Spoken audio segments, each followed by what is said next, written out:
Assalamualaikum warahmatullahi wabarakatuh.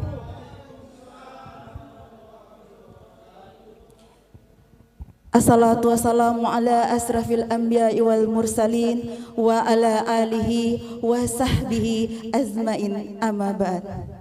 Pertama-tama dan yang paling utama, marilah kita mengucapkan puji syukur kepada Allah Subhanahu wa Ta'ala yang telah memberikan rahmat beserta ridhonya kepada kita semua sehingga kita dapat hadir di acara dakwah Al-Quran pada siang hari ini.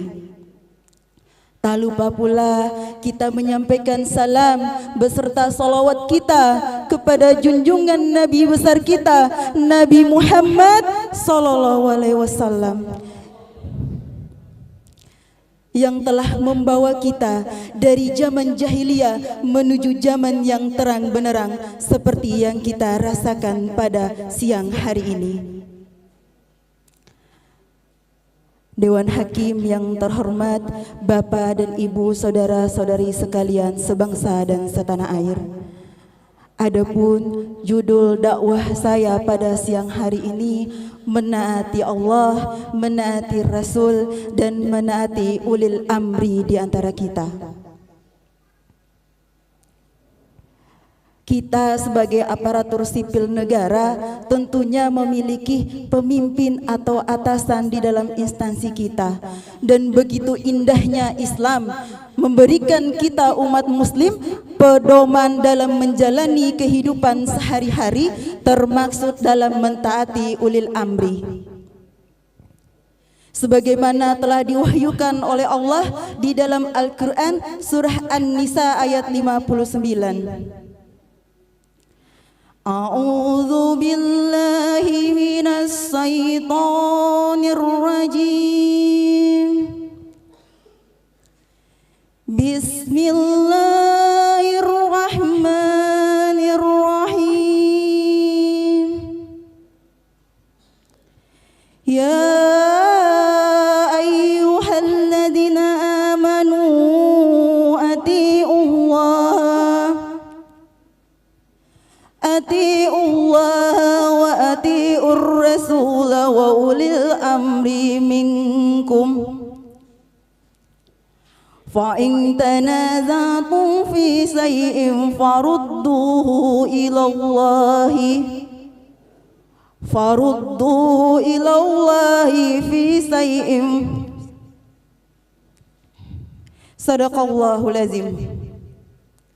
Artinya, wahai orang-orang beriman, taatilah Allah, taatilah Rasul, dan taatilah ulil amri di antara kamu. Apabila kamu berbeda pendapat, maka kembalikanlah kepada Allah, Al-Quran, Rasulullah, As-Sunnah.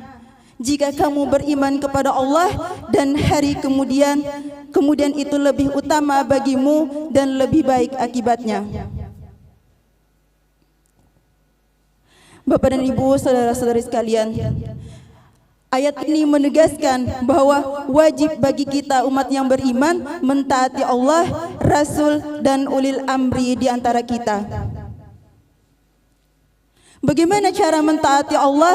Dengan cara menjalankan perintah-perintahnya dan menjauhi larangan-larangannya, seperti yang telah diwahyukan di dalam Al-Quran. Mentaati Allah adalah landasan utama bagi kita dalam menjalani kehidupan sehari-hari. Yang kedua adalah mentaati Rasulullah SAW. Bagaimana cara mentaati Rasulullah? Dengan cara menjalani sunnah-sunnahnya, baik itu dalam urusan ibadah, urusan akhlak, maupun dalam urusan kehidupan sehari-hari. Allah telah mengatakan secara khusus dalam mentaati Rasulullah SAW. Selanjutnya adalah mentaati ulil amri di antara kita. Siapa ulil amri di antara kita? Ulil amri di antara kita adalah pemimpin kita, atasan kita, atau yang memegang otoritas yang ada di wilayah kerja kita.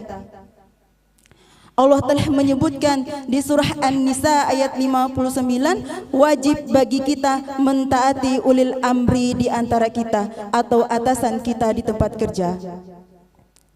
Sebagaimana Rasulullah SAW bersabda, taat dan patuh wajib bagi seseorang, baik yang itu kita senangi maupun yang tidak kita senangi, selama tidak diperintahkan untuk bermaksiat. Apabila diperintahkan untuk berbuat maksiat, maka tidak wajib taat. Hadis riwayat Bukhari. Bapak dan Ibu, saudara-saudari sekalian, maka wajib bagi kita, bagi orang yang beriman, menaati atasan, baik itu dalam hal yang kita senangi ataupun yang tidak kita senangi, dan berdosa bagi kita apabila kita tidak menaati atasan.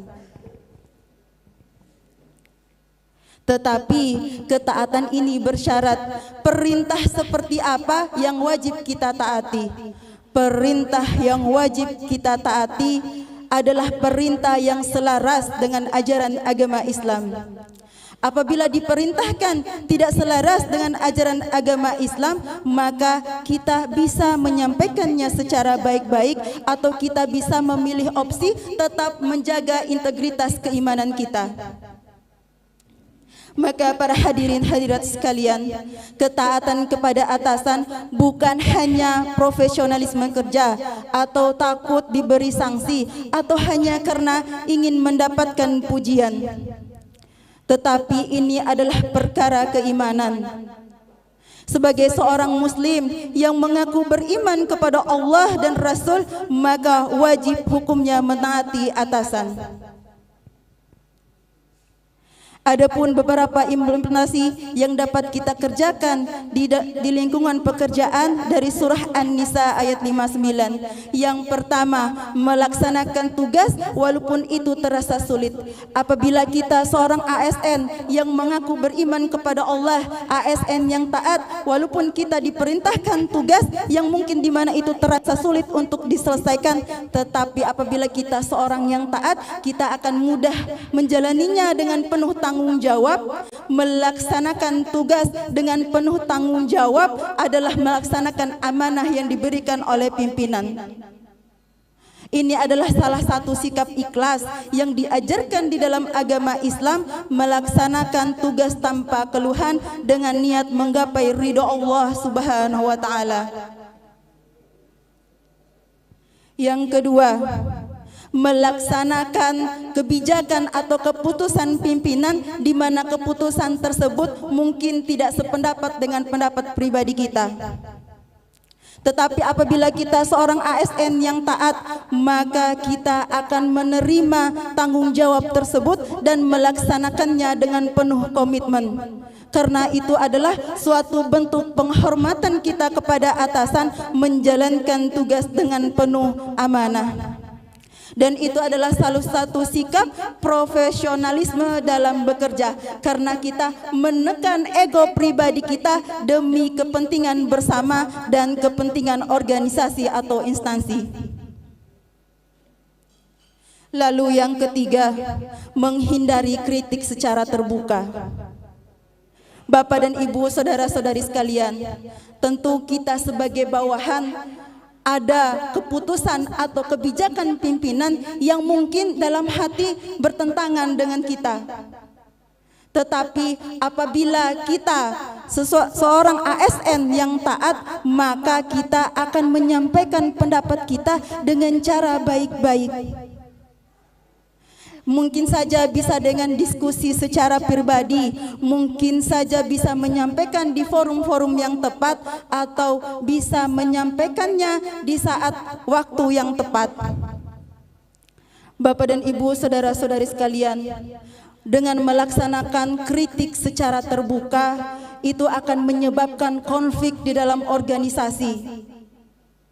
Itu tidak boleh, Bapak dan Ibu. Menyampaikan pendapat dengan bijaksana adalah suatu bentuk kedewasaan kita dalam lingkungan kerja. Bapak dan Ibu, saudara-saudari sekalian, Dari apa yang saya sampaikan dapat kita simpulkan bersama, ketaatan kepada atasan bukan hanya profesionalisme kerja, atau bukan hanya karena ingin mendapatkan pujian, atau bukan karena ingin mendapatkan karena takut mendapatkan sanksi, tapi ini adalah perintah Allah. Tetapi ketaatan seperti apa yang harus kita laksanakan, perintah seperti apa yang harus kita taati, selama perintah itu selaras dengan ajaran Islam, ajaran Allah dan ajaran Rasulullah SAW. Di surah An-Nisa ayat 59, ketaatan kepada ulil amri berarti menjaga etika, melaksanakan tanggung jawab, dan menjaga menerima keputusan pimpinan.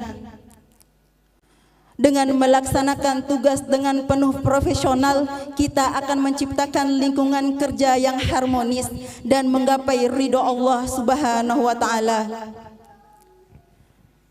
Bapak dan Ibu, saudara-saudari sekalian, semoga kita diberikan pemimpin yang adil, tanggung jawab, dan profesional. Dan semoga kita selalu senantiasa istiqomah menaati Allah, menaati Rasul, dan menaati ulil amri di antara kita. Sekian dakwah Al-Quran dari saya. Semoga apa yang saya sampaikan dapat bermanfaat untuk kita semua. Akhirul kalam, wabillahi taufiq wal hidayah. Wassalamualaikum warahmatullahi wabarakatuh.